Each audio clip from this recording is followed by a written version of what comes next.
Ichiro. Am I pronouncing that correctly? Of course. Okay, I just want to make sure. Thank you. I've read it a lot, Yes. but not said it. You could also say Ichiro, but that's what my mom says. But Okay. I answered everything. Ichiro is how I pronounce it. Well, why don't you just tell everybody it's the first time here? I've been trying to get this interview for years. Yes.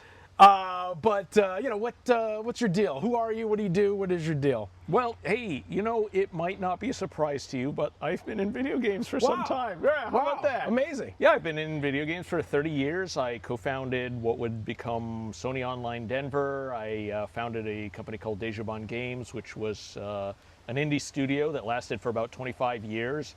It was what is our claim to fame there? We have a Guinness World Record for breaking Steam. Okay. And yet years later, Valve reached out to me to help solve games discovery for them, so they didn't hate me for it.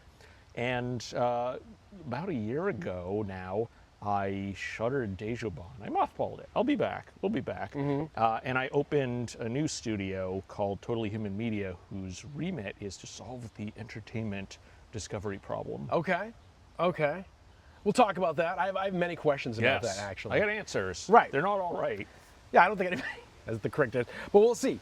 So I guess my first question is, so you graduated from WPI, right? did. With a degree in physics. I did. Wow, you did do your homework. I did. I mean, this is the thing. You know, these are real interviews. Okay, I'm not going to ask you, you know, Yeah. Well, what am I playing? what's your favorite color? No, these are real. It's red. So does a science background help in game development? Absolutely. So, you know, I remember WPI a few ways, right? You know, it kicked my ass. I hated school. I didn't like doing homework, but it did humanities plus science. And the fact that I wasn't doing computer science, which is something that I was already doing, right? You know, as I didn't study computer science, meant that I had to sort of like stretch my brain in a way that I wasn't used to. That was awesome. I use about 1% of the physics, right? Everybody uses like Newtonian mechanics in their stuff. But I think just sort of having to think about things in different ways was good, even from you know, when I was in my early 20s. Yeah, I saw an interview once with one of my favorite film directors, Paul Verhoeven, and he has like a bunch of math degrees, and he always said that his math degrees made him think in a way that other directors didn't, that allowed him to make movies in a different way. So I thought that was kind of it is like I could have easily just gone into, well, actually games didn't exist back then, right? Yeah. I mean, we're like, you and I are roughly the same age within 6 months, and we, you know, computers barely existed back then. Yeah. But, you know, could have gone into computer science, which I'm sure I would have loved, but physics was my first real love. So was there any pressure to go into like non-games work after college? Or like how did you get into games after college? So when I was 7 years old, my father sat me down in front of a TI, Texas Instruments 994A, and said, hey, here's your summer. And I loved it. And when I was 14, I and a friend of mine sat down and we created a bulletin board system doors game called Final Frontier. It was about space.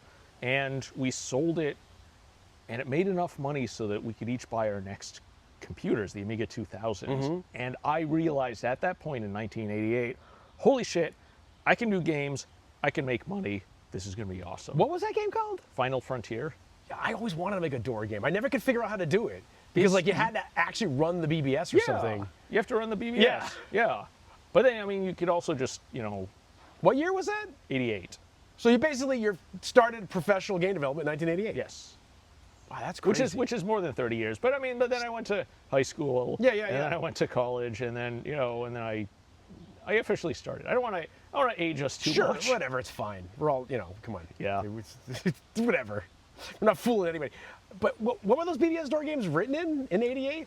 How did you make one? Oh my gosh. I don't even remember. It was in something called GFA Basic, I remember. It was kind of like a quasi-object-oriented, quasi-not-basic. And this was, how many years ago was 1988? It was like almost 40 years. Yeah, it's like, yeah. No, that's upsetting. Yeah, it's like 37 years ago, 36 years ago. So I don't think, it might have been C, but I don't think it was C back then. I didn't know that. So it was just like, whatever. yeah. That's just, wow. I've always wanted to make it. I was addicted to door games back then. You can make one. Yeah, well now you can. You can, you know, just run an emulator.